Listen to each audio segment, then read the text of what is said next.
think I like retro games, but I'm not sure. The guy on the videos looks really old, and fat.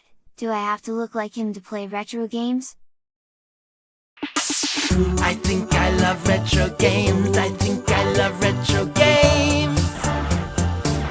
I think I love retro games.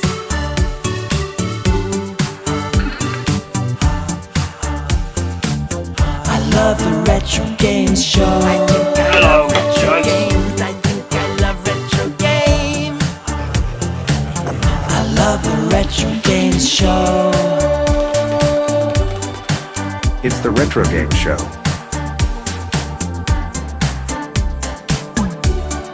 Because it looks a bit like a mushroom. Oh yes! The Retrogames show.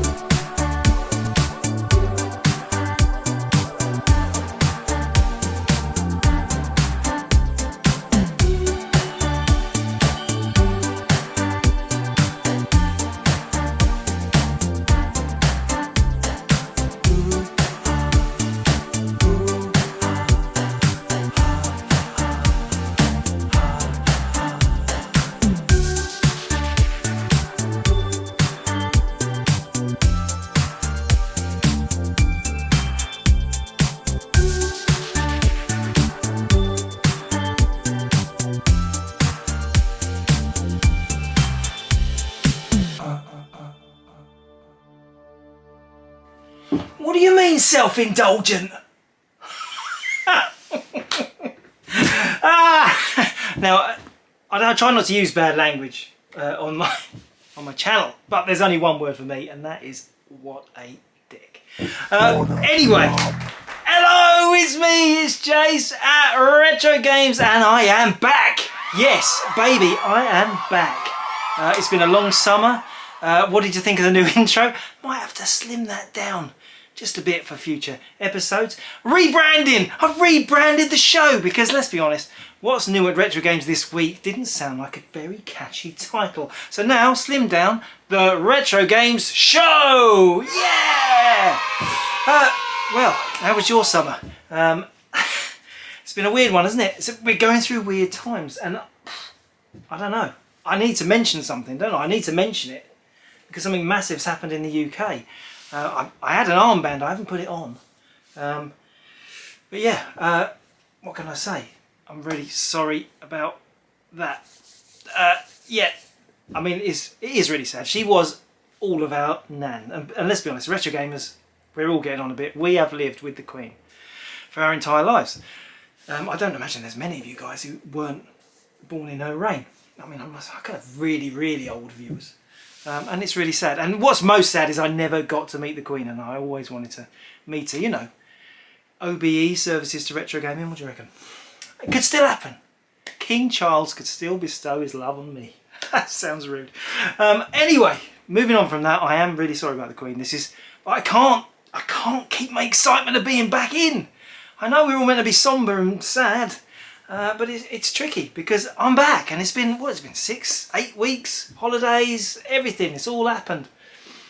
And anyway, what's the difference between the Retro Games show and this is what we listed in Retro Games this week? Well, the difference is I'm going to do some other bits in the show because I've been doing little videos like the recent 3D game one and handhelds and stuff.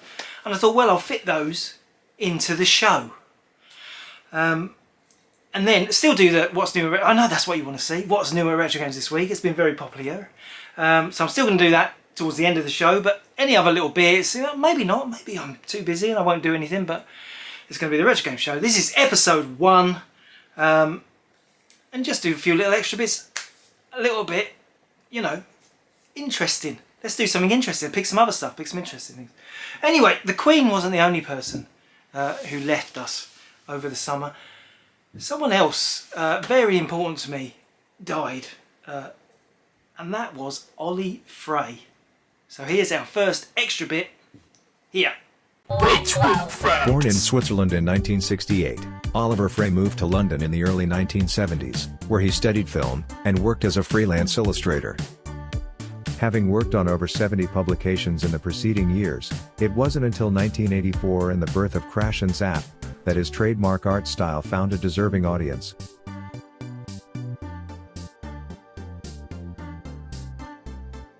Newsfield, founded along with his brother Franco and partner Roger Keane, would go on to create an unlucky 13 magazine titles before their demise in 1991.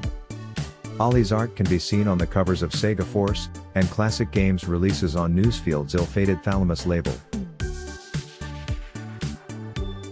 Born from a time when sexual freedom could never be taken for granted, Ollie continually created gay sexual images throughout his career. That raw intensity, as seen in his game covers, was reworked to capture the thrill of unspoken passion. Ollie was still creating magnificent artwork until the end, creating 3 Crash annuals for a hungry retro audience. Sadly, after battling hard with cancer, Ollie left us before the full Crash rebirth could take place. Yes, so Ollie Frey. Now, I make no secret of being a huge Spectrum fan, but back in the days, I've said this before, I'm so boring, magazines were our only window into the gaming world, and that's why magazines in the UK thrived. It's pre-internet, there's no release dates, I've said that before as well, no release dates for any games. All you had was the information you found in magazines. And on the Spectrum, I was a Spectrum fan, a Spectrum devotee. Crash was the magazine, really. Actually started as a mail order catalogue. Before issue 1 of Crash, it's a bit like the Retrogames magazine. We started as a magazine, and then at the back we listed games for sale, and then slowly the games for sale bit took over and killed the magazine. But the other way around for them, they were a mail order company. They were selling games in a brochure, in a catalogue they used to send out. And then people wanted to know more about the games, so they started writing bits in the catalogue about the games, and then Crash was born. Now, Ollie Frey, obviously one of the founders of Newsfield, who created Crash, and I just, you know, we've lost a lot of people. It's a bit of a sad fact, being a retro gamer, we are losing loads of really special people. Bob Wakelin, a little while ago, you know, his artwork, it's my childhood. I mean, these are embedded in our childhoods, and we all remember the things from when we were kids far better than we remember anything now. And I know you'll all agree with that. Now, I used to go to get Crash in a shop 2 miles away because it came out 1 day earlier. That's how desperate I was. And I would not even get home to start reading it. I would find the nearest park bench and I would sit there and I would read the thing cover to cover till it got dark, and then I'd have to go home. Oh, should have gone home. Brilliant. I mean, brilliant days. And the covers, it was an excitement. I mean, you looked at the shelf. I don't know if this is just me, but you'd go into W.H. Smith's when you were young, and your favourite magazine, Crash, Zap, you know, even other magazines. Amtix. Let's not talk about that. You'd look at the covers, and then if you saw that cover's different, and you'd run straight for the mag and just, oh my god, look at the cover of this. The covers actually meant a lot because they were the differentiator between which issue was newest. And there was no covers as nice as Ollie Frey's. And here I have Crash. I've got a few Crash magazines. I've not got any Zaps. I did buy Zap 2 later on, but my real passion for Ollie Frey's art was from the Crash covers. And now this is issue 1, and yes, you're all jealous because I have got a very beautiful example of Crash issue 1. And this image, I mean, it's been on the front of Retrogamer. It's synonymous with, because it's the first one, it's synonymous with it. I mean, he's got Space Invaders in his eyes. I mean, you don't really think about it, do you? He's a monster holding a joystick with Space Invaders in his eyes. I'm guessing they're not screens. I think they're. I think that's meant to be a very detailed reflection, though. They do look like CRT screens. I mean, super retro, super cool, super exciting. I saw this in the shops in, when was it? In 1984, and I thought, I'm buying that magazine. I don't even know what it's about because it doesn't really flash. It's not obvious. It's a games mag, but then, of course, you had to read the words. Something you didn't do much as a kid. And the magazine, I mean, there's not a lot of Ollie Frey work in here. I mean, he's always does these little cutouts for the different sections. And they were sort of reused on a weekly basis. And the first issue of Crash, oh look at that, there's a review there. Death Chase. Death Chase, the bikes never fire back. Really is black and white. It's all black and white. Until you get to an ultimate advert there. Classic. Let's see. Oh yeah, you see like that. All these handwritten, hand drawn. He would embellish all the pages, all the review pages like that. There's a big frog. I mean, the guy must have worked so hard. I mean, I'll be honest. Okay, Retrogames magazine was pretty low-key, pretty pathetic production-wise, but it was a lot of work. Can you imagine doing all these drawings just to go around the text? And they're all going to be hand done, aren't they? And there's no repeats. They're incredible, really. Like even chess. He's got some chess there. You've got some. Oh, get the right place. Got some chess. Little people being squashed by chess.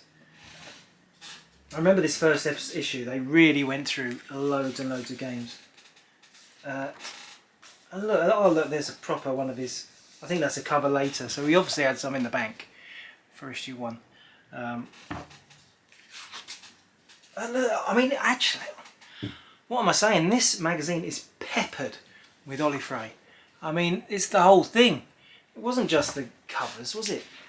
Look, it's everywhere. Every page I turn, there's more Ollie Frey. Again. Let's see. Next one. Oh, no. Now that is typical. Yeah, we're in a review section, but, you know, I wonder whether... did we ever notice... Did you ever notice reading in this review for Bite by CCS? He's done his own little interpretation of the gameplay.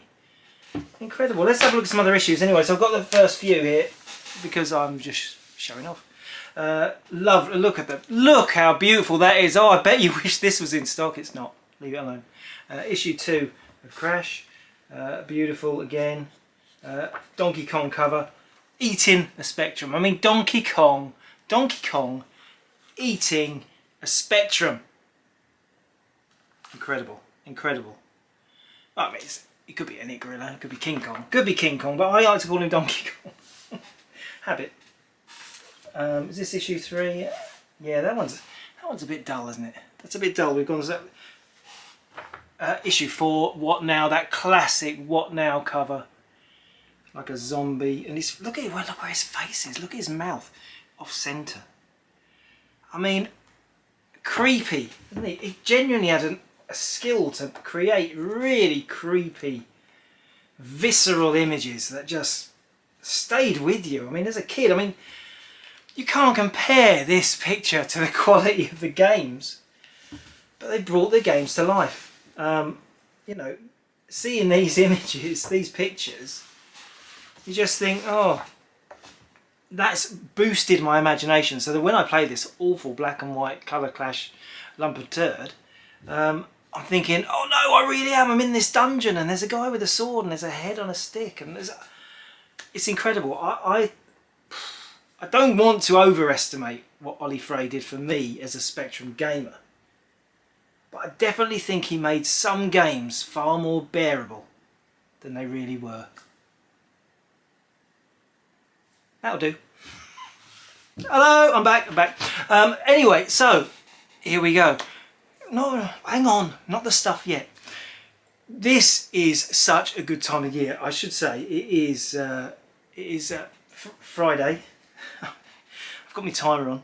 I've got my timer on because my camera stops recording after a while, and I don't want to get caught out again and end up doing loads of talking, and then there's nothing to see because I have to do it all again.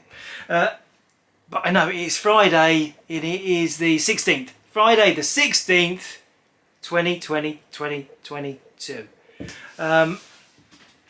And I love the autumn. And the reason I love the autumn is because over the summer, people are off, we're getting all the stock out. I mean, there's been listings on the site over the last 6-7 weeks, but as we've concentrated on, there's been lots of bargain basement and I'm not saying boring stuff. Nothing we list is boring. but we do always tend to save up all the best stuff for the autumn. And this is the bit I love, when over the next 4, 5, 6 weeks we will be listing loads and loads and loads of lovely items on the site. And everyone gets excited. We like to get it all on before the end of the year. And I'm really excited about showing you what comes in this show.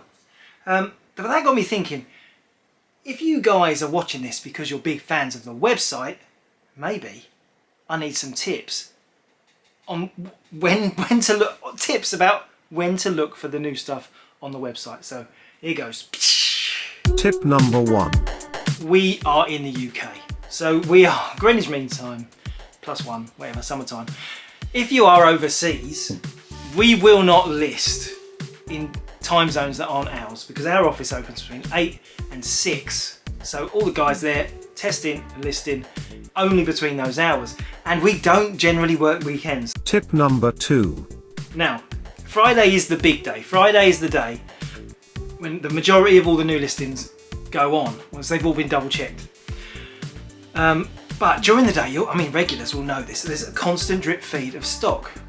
And that will be stuff that's relisted, new photos and relisted in there's already an item there and it goes back into stock. They will happen during the week. Tip number 3. The mobile site is not brilliant, is it? Let's be honest. The mobile site isn't brilliant. Retrogames on the computer, on your iPad, on your tablet is a lot better. The site is a lot better, and that's how you search and really find stuff. But you have to use the newly listed page. I could put a picture of it here.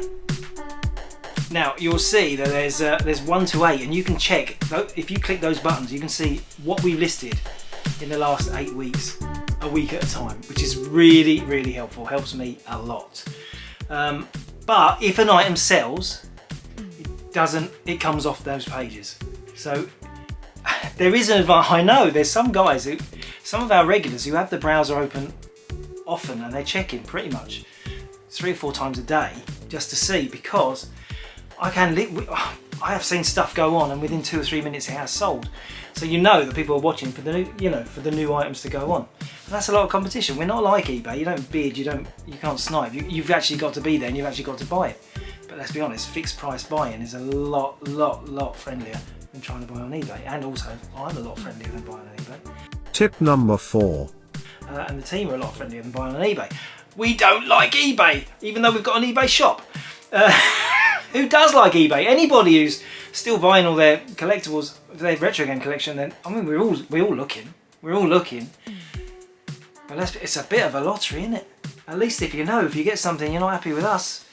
Well, it doesn't happen. Most people are really happy with it because we always take loads of photos of the things, try and describe it the best we can, we grade stuff and everything, a lot better than the average eBay. Average eBay, okay, some eBay is brilliant, yeah, but and obviously we guarantee everything we sell, and if you're not happy, we always sort it out, and that's why we've been here since 1995. Yes, I'm really old. Is that enough tips? No, I was going to say, who really cares what number tips these are? Enjoy your weekend. Enjoy your weekend. Don't spend. Sure, look at the site, of course. But there's going to be no new listings on the Saturday or the Sunday. Has that helped at all? No, it was incredibly dull. Probably not. I've had to do edits in this because I kept stumbling over my words. I'm out of practice. Out of practice doing my show. Oh no, and I love my show. Come on. And you guys, you handful of guys, you love it too. It's really nice. I know what you're thinking. Oh God, get on with it, Jace. Get on with it. Okay. What's new? Retrogames this week. Yeah! What's new at Retro Games this week? This is the bit you wanted to know. And it started. The lovely items have started this week. You might have noticed if you're a regular visitor. And I'm going to start with something really, really impressive. Let's go. This is something big. It is. It's massive. Oh, what is this? This is the rarest Xbox in the world. Yes, Xbox. Xbox is okay. This is the Xbox Kasumi Blue Dead or Alive set. And this is only released in Japan. And the reason why it's so rare, I mean, the Xbox was famously very unsuccessful in Japan. And the reason it's so rare, they only made 5,000 of a console. That's very unusual to have such a limited run on a console. Now, I would show you this. I would get it all out, but I don't want to. I don't want to get it all out because the amazing thing about this one, just put a little sticker there saying 1 in 5,000. In case I could forget, I would forget that. I wouldn't forget. I'll show you the back. There's the back. Dead or Alive Ultimate. Anyway, the special thing about this one is it's completely unused. The console is still sealed in its poly bag. The controller, the DVD remote, the game is sealed. Every single part of it is sealed. There's a free pillow in this set. A pillow! I can show you the photos now.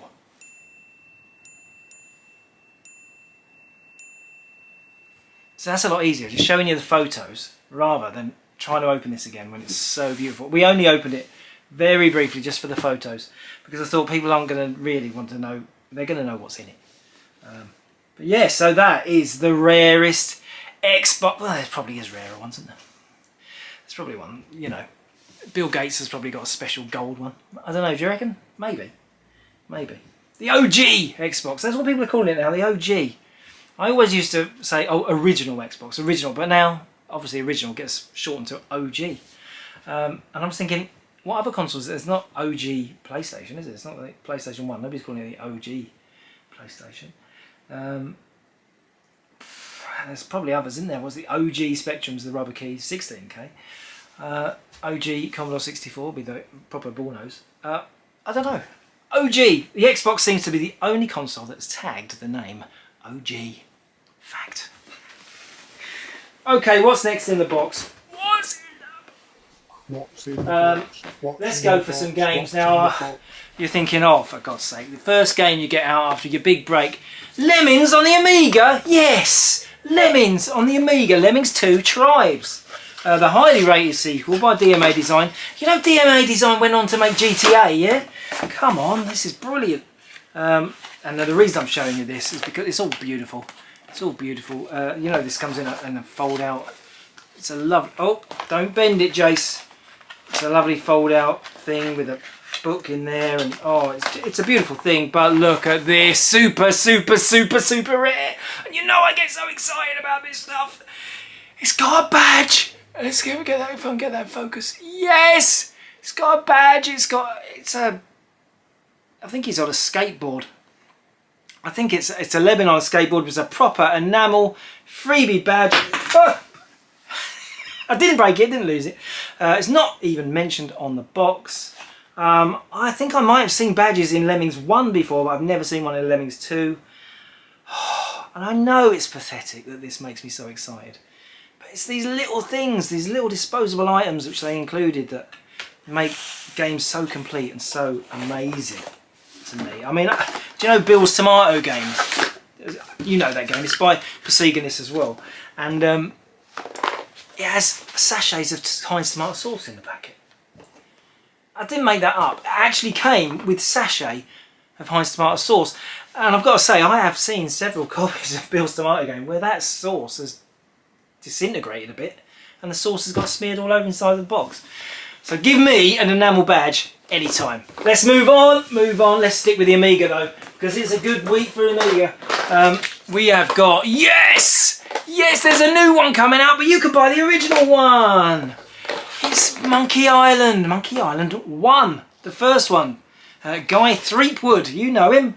What a beautiful game, and of course it's absolutely mint beautiful. We got your 4 discs, you've got your manual. There's your manual, and you've got your second manual, and you know, get ready for it. Gold wheel! Yeah, gold wheel. Absolutely perfect condition. I mean, it's a beautiful example, and still a very highly sought after game. I think a lot of us. It was a big game when it came out. Was it 1990? About there, 91 maybe. It was a big game, and I think a lot of us got close, at least close to finishing it.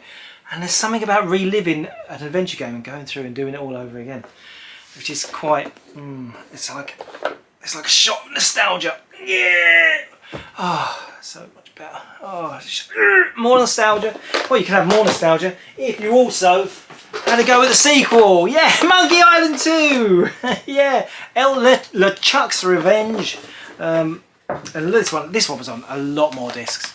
Let's have a look here. We've got 1, 2, 3, 4, 5, 6, 7, 8, 9, 10. And then it's an odd number, isn't it? 11 discs.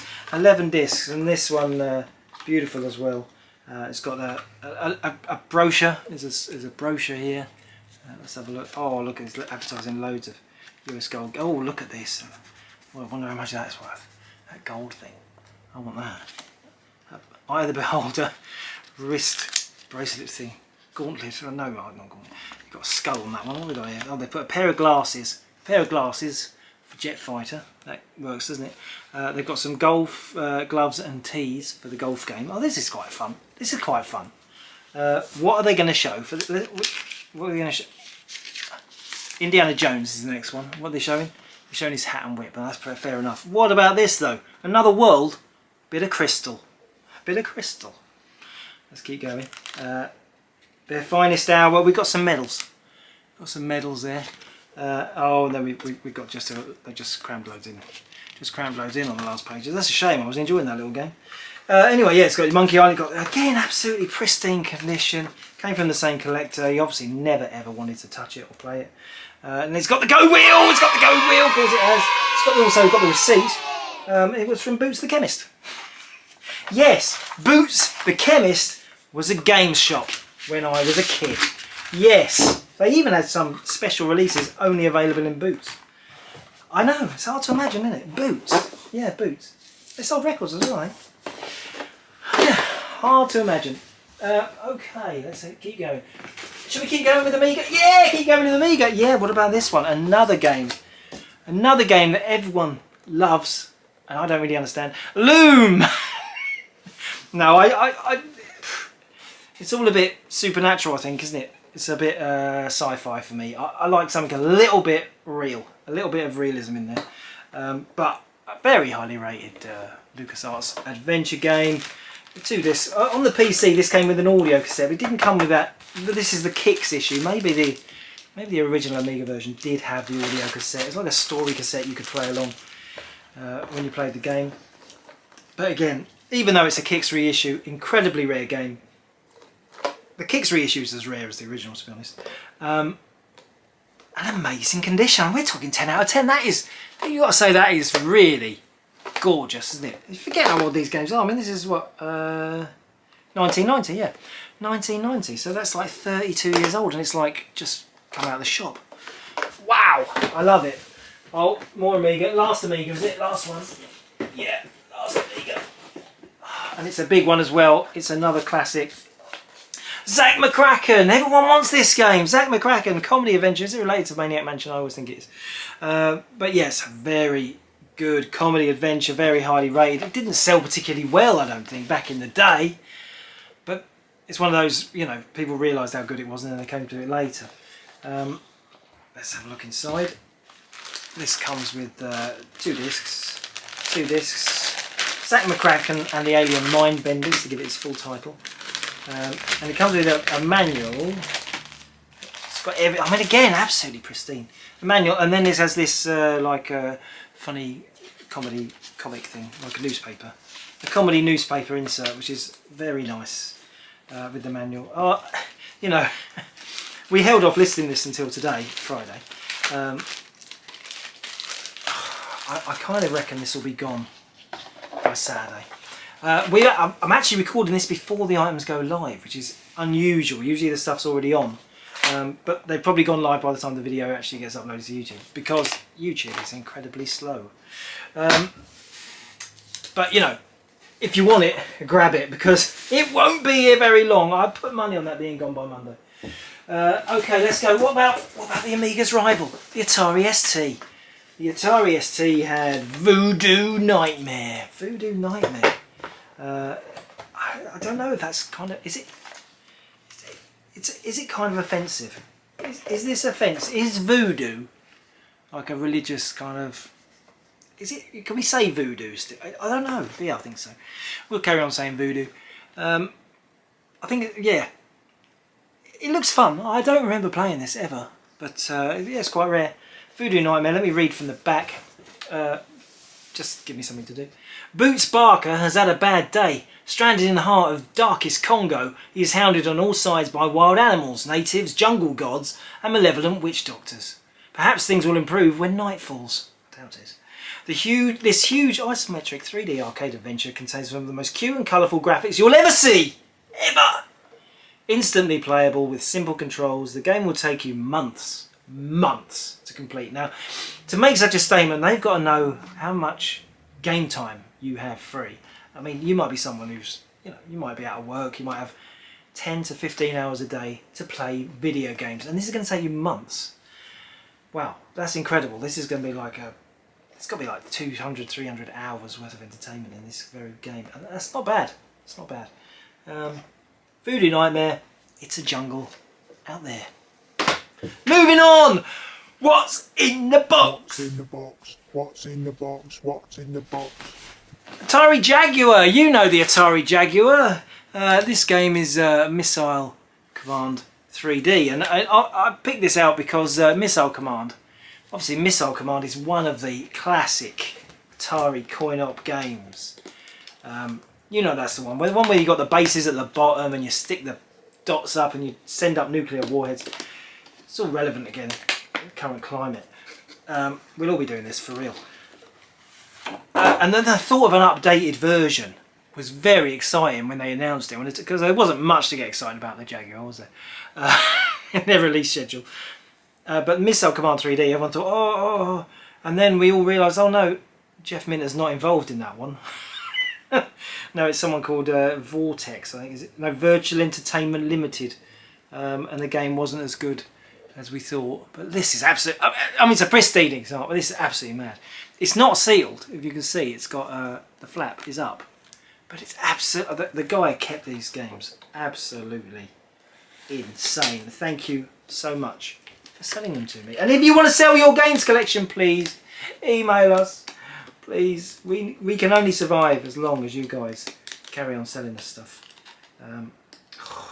It's nice that we have these protective cases for things, but I've made a bit of a... I'll have to sort that out in a bit.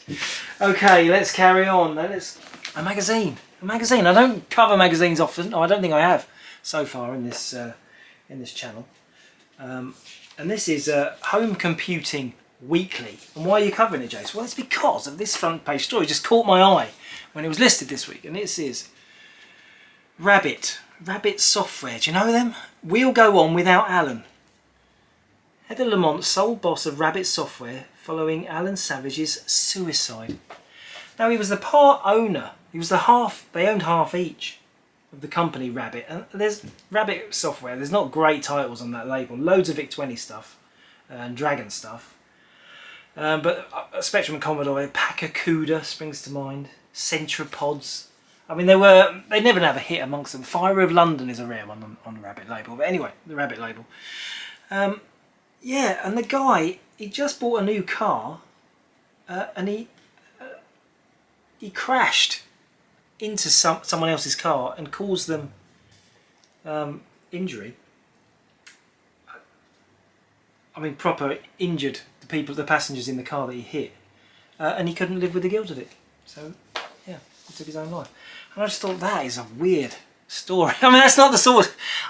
It's a terrible story. It's a sad story, and we can all probably relate a bit to that feeling. But that's a really weird story to have on the front of a gaming mag, isn't it? I know it's about a gaming company, but you wouldn't see that.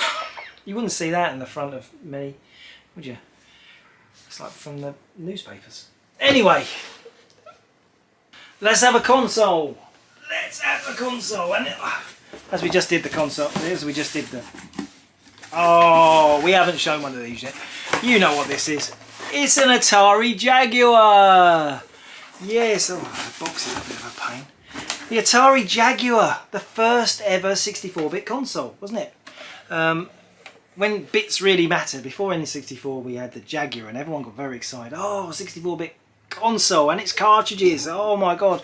I mean, it's a very, very cool device. And if you think about the N64, which was a successful 64-bit console, it's probably better looking, isn't it? It's a pretty nice shape. It's a lovely looking, smooth round. I mean, out of all the Atari consoles, to be honest, Atari consoles can be a bit 5200 and 7800 and 2600 and XE, XL. But this is really nice. I mean, it's got like fins and it's got a sleek design. It makes me think Art Deco-y, a little bit Art Deco. A bit too highbrow for you guys, I know. That was rude, wasn't it? It's rude. And we got the controller. Now the controller, Jaguar controllers, they're weird, aren't they? They're a bit weird. You can see where they're heading. I mean, you've got the old keypad in the middle, lots of options. Never really comfortable. For me, I've got quite a small hands. So yeah, all right. It's always a bit of a stretch. Your hand's gripping there, but you actually feel like you're stretching up for your thumbs. So I never really liked it. I did have a Jaguar a day release, of course I did. And I had, what was good, Alien vs Predator was the big game to sell it. Tempest 2000 and Doom. Doom was pretty good on there. They've got the manual. Let's have a look at the manual. It's quite nice. Oh, quite nice condition. Does it say congratulations? No. Oh, come on. Say congratulations. No. No. Just how to set it up. But yeah, beautiful condition. Not in the box, sadly. But lovely. Atari Jaguar there. New at retrogames.co.uk this week.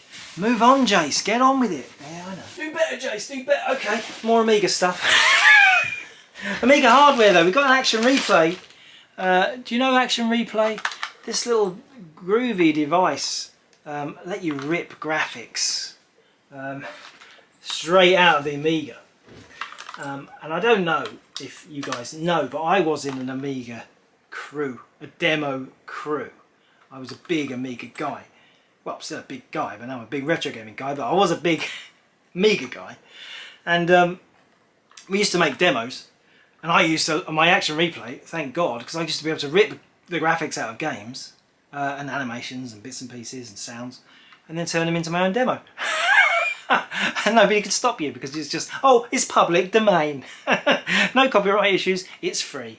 It was a lot of fun. It was a lot of fun, just an excuse to get music out there and muck around with graphics.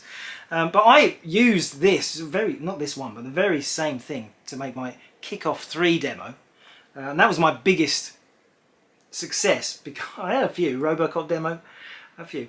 But yeah, the Kickoff 3 demo actually got picked up by Games X magazine and they put it on the cover. At the time it was only Kickoff 2, Kickoff 3 hadn't come out. And I just made a demo up and like, oh, this pretending it was Kickoff 3. And they put it on the front cover with a screenshot and everything. And I completely tricked them. Yeah, yeah. Claim to fame. Claim to fame. Thank you, Action Replay. There's something else here that's from Daytel. Daytel, British company, Romford, isn't it? Romford? Making peripherals for consoles. And there's two devices. This is the Amiga Digitizer. And this is the Daytel electronic RGB splitter. And with these two, they do connect together. You can connect them together. They've got it sold separately. You can digitize the screen of your Amiga. You can put video screens, turn it into data, and you turn it into graphics on your Amiga. I mean, actual video. Can you get video? I mean, it sounds so easy now, doesn't it? Like, you know, oh, we've got YouTube. We just do a screen grab, do a download. No, but back then, to get moving video onto an Amiga, that was like incredible. It was incredible. I mean, you didn't see. I mean, if you make a demo, it's like there was a lot of demos out there, cover girls, things like that, where people use these sort of things. put a video of some naked ladies, dump it onto the Amiga, turn it into a demo disc, say it's public domain, and sell it for £2. Oh, it's just duplication costs. That's a whole era. That was a whole massive thing. I lived through that, the Amiga era. I was a part of it. I didn't make the naughty discs though, so that wasn't me. I only made wholesome good stuff. Just like this show. What's next in the box?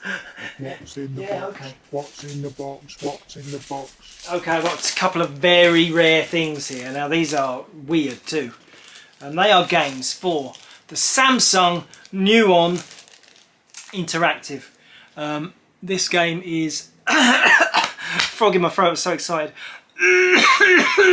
Don't die on screen. Merlin Racing, and as you can see it is sealed.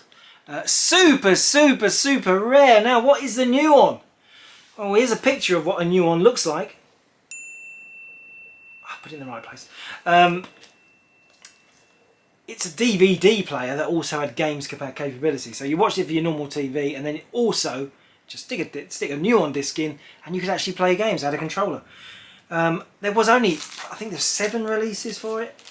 Merlin Racing was one. It's like their version of Mario Kart. It looks pretty good, to be honest. I haven't got a Nuon. I'm not breaking the seal, but as rare things go, very exciting. And there's another one. This is Freefall 3050 AD, again sealed. Just incredible rarities. If you're a rare game collector, you'll probably know about these. The Samsung Nuon Interactive. I mean, if you've managed to track down one of the machines, I think you can pick them up from time to time. You're going to break the seal? Don't break the seals. No, nobody's going to break the seal. Nuon Interactive. Moving on. Spectrum! Yeah! Spectrum! Yeah! We love the Spectrum, don't we? I love the Spectrum, don't I? Time and Magic, the trilogy, more adventure games, lots of adventure games today. This is Level 9 Adventure Trilogy. There's a reissue of old games. It's got Lords of Time, Red Moon and The Price of Magic, but reissued by Mandarin. Mandarin, most famous for STOS and Amos, which were programming languages for the ST and Amiga. But they also released a few games. What's that? Pioneer Plague comes to mind. Yeah, there's a few games on the Mandarin label. This is unusual though, because Rainbird picked up all the, like the Guild of Thieves and all those sets. They picked up all the Level 9 back catalogue. But there's a little interim where suddenly Time and Magic came out on Mandarin. Anyway, the reason I'm showing this is because I just love the way it's packaged. So let's do this slow. Look at this cart. Look at this. No other game was packaged like this. These are like they're locked in. They're locked in, and you've got the manual. The manual there. Beautiful big manual. It's a nice game. It's a nice game that people don't particularly care about, but I do. I think it's lovely. And this one's in better condition than because it's quite soft, quite soft. It's got a bit of a creasing on the side there, but yeah, there's pictures of the graphics. You like graphics, don't you? I think I do. I think I do, actually. Yeah, I think, call me a graphics fan. Yeah. More Spectrum and more Level 9. But this one's a bit rarer.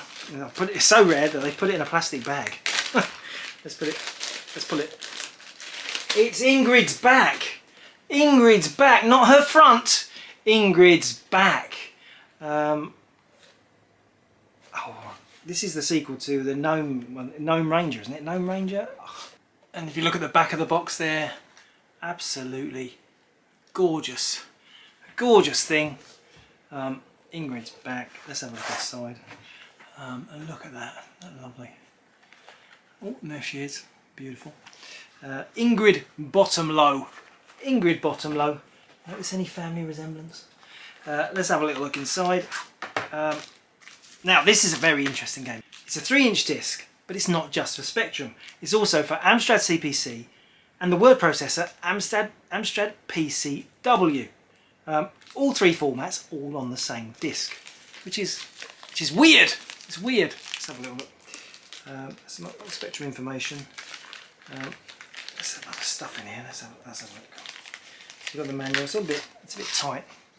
This is proper British retro, isn't it? This is an obscure game made by a British company, sold primarily in the UK. We've got a clue card. We've got a little. Oh, is this a poster? Let's have a look at that. Oh, isn't she gorgeous? She's gorgeous. It's a bit like a troll. She's a bit like a troll. But anyway, what an amazing game. Really beautiful, really super rare. and in lovely condition for its, well, for any age. And to be honest, it's not far off being absolutely perfect. Just very light some very light wear on the slipcase, but nothing to worry about. Lovely Ingrids Back, not her front. Okay, what's next in the box? Only 3 things left in the box. Oh, plus a console. Yes, third console of the day, and this console, this is a special one. I can't say it's the king of consoles. Let's say it's the emperor of consoles. It's a Neo Geo AES. Yes, the classic Neo Geo AES home console. Let's see if I can get that on the camera. It's very big. It's taking up the whole screen. Yeah, have a look at the back. We don't get many of these very often. You know, because if you've got a Neo Geo, you don't usually want to part with it because they are the emperor of consoles. They're incredible. Let's have a look. Open this up for you. I just want to show you this because this one, well, the box has got a little bit of wear. The console. Oh, wait till you see this. Oh, gets me excited. There we go. Let's take that lid off there. There we go. So let's see if I can take this off.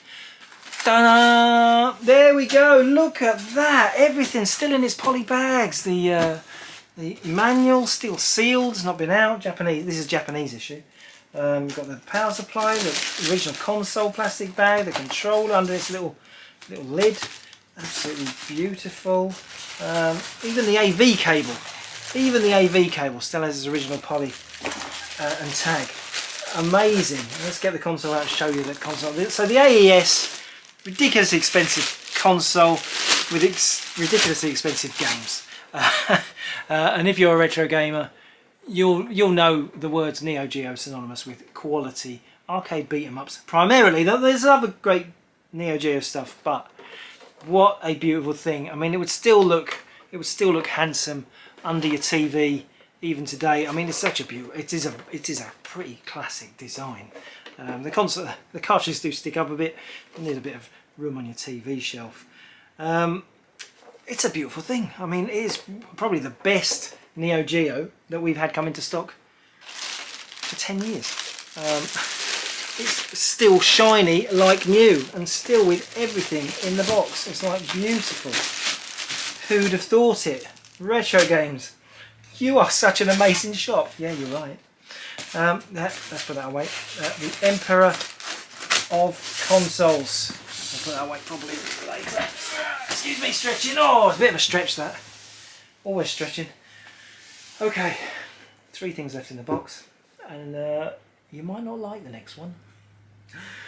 Oh, because it's a calculator! Yeah! It is a Texas Instruments TI-58 calculator. Now, I know from when I did my little video on handheld computers, which are a bit like calculators, you guys aren't very interested. Move on, boring, but I can't move on. This is from 1979, and it thinks it's a computer. It thinks it is. It takes cartridges, and it's absolutely beautiful. I mean, look at this. This box is from 1979. It's older than a lot of you people watching this. Maybe. It's not as old as me. Let's have a look inside. Now, the reason I got excited about this, and I think it's the most expensive calculator we've ever listed because it's unused. The guy who sold it, he bought it back in the 70s and he just kept it and he never ever used it. And look at that. It is absolutely beautiful. Beautiful. And you see this little card here, you can slide little cards in. They slide in through a little slot in the side. And it's got a lot of other cards in there. And this is a little wallet to keep your spare cards. They're like reference cards depending on the software that you're using at the time. They all slide into this little folder.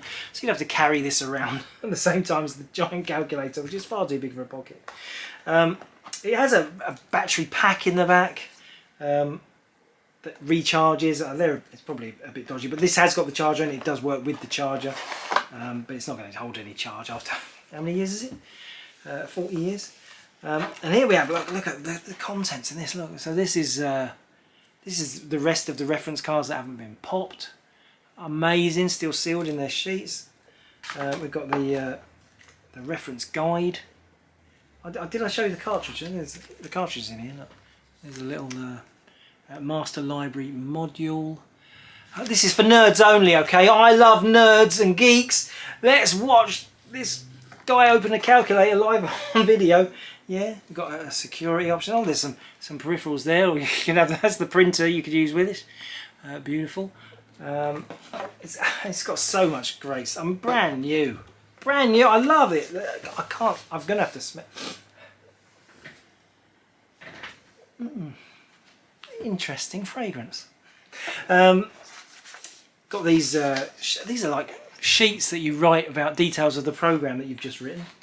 Weird. Got something about other cartridges you can buy for it, and then we've got the proper manuals. You've got the master library manual. Look at this. 90 pages of information all about the cartridge, and that's not even the proper manual. Here's the proper manual. What? What sort of nerd is going to read this? My sort of nerd, that's who.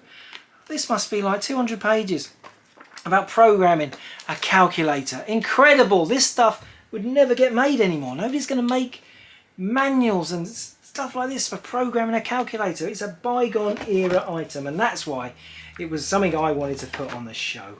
And you're saying, oh, where's your SNES games? Where's your Sega games? Yeah, maybe next week. Maybe next week, but it's my choice. And I chose a calculator. Get over it. Oh, I just love old things. I am one. I am one. And this is, yeah, just, I love old things in amazing condition. I doubt we'll sell it for decades. But calculators hang around on the site forever. And that's good. 2 more things in the box. 2 more things. Come on. And they are special because they're for the Game Boy. And the first one is this. F-Zero! Yes, F-Zero, GP Legend for the Game Boy Advance. But as you can see, it is sealed. Never, ever to be played. It's the red stripe Nintendo seal that you guys all love so much. But breaks my heart. Games are meant to be played. But we all fall into the trap. You can't break the seal now, it's worth too much. And it's just sad, isn't it? It's sad. Because I was always anti-sealed games. Oh, sealed games, no, games are for playing. Games are for playing. It's nice to have them in good condition, but let's play them. And then suddenly the values go crazy on sealed stuff, and oh well, I have to just fall in with the rest of you and agree that things should stay sealed. And what's the last one? Yes, Final Fantasy Game Boy. Again, red strip, sealed, beautiful. Final Fantasy 5 for the Game Boy Advance. A beautiful thing, mint and sealed. But what are you going to do? What are you going to do? You're never ever going to play it. This poor game. I feel sorry for this game. It's like a lost teddy, isn't it? It's like, oh, the teddy in it's Toy Story 2. It's that guy with the pickaxe who never ever got played with. Sentimental old fool. And that is it. That is the end of the box. That is the end of our first episode 1 of the Retro Games show. An excuse to make my normal videos even longer. But you've enjoyed it, fast forwarding through it. Yeah, go wild. Go wild. Hopefully I will be back again next week. That's the plan. Thank you for watching. Until next time, Retro Gamers. Retrogames says thank you for watching. Retrogames says thank you for watching. Oh, that took it out of me, that one. That was a big one. Big one. Ooh.